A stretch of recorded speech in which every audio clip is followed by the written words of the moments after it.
dun sa mga testimonya na ng mga victim survivors, sinexually abuse nyo ba ang mga babae at mga menor de edad? At ginamit nyo ba ang relihiyon para i-sexually abuse Wala sila? pong katotohanan yung kanilang mga sinabi.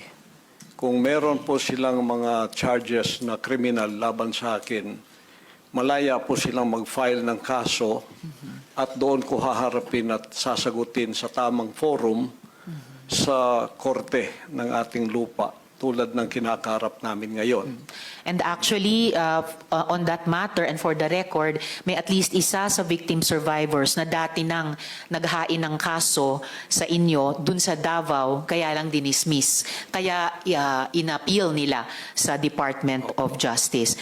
Yun naman pong mga testimonya ni na Ms. Valdewesa at ni Yulia, tinatanggi nyo ba ang mga testimonyang iyon? Tinatanggi ko po.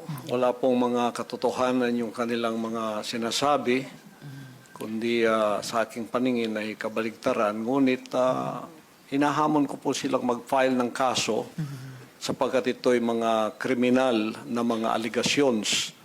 At ito ay para maging fair, ay maghain po sila ng mag-file sila ng kaso laban sa akin o kanino mang kanilang gustong mag-file laban sa mga kingdom na leaders or members because we are under the law of the Republic.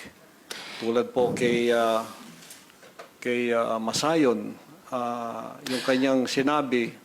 Pastor, i-interrupt ko muna kayo doon dahil tinatanong ko muna yung mga testimonya ni na Ms. Valdewesa at ni Yulia. Sorry po. Pinalimos niyo po ba yung mga bata para i-sustain ang operasyon ng KOJC at para tustusan ang inyong lifestyle? Wala po kaming mga palisiya na magpalimos ang bata.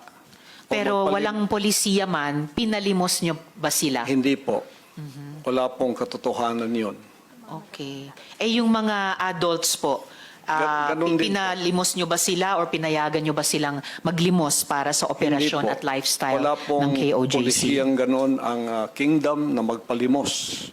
Wala mang polisiya pero pinalimos nyo ba sila, Hindi yung po. mga adults? Hindi po. Wala pong katotohanan yun. Alright.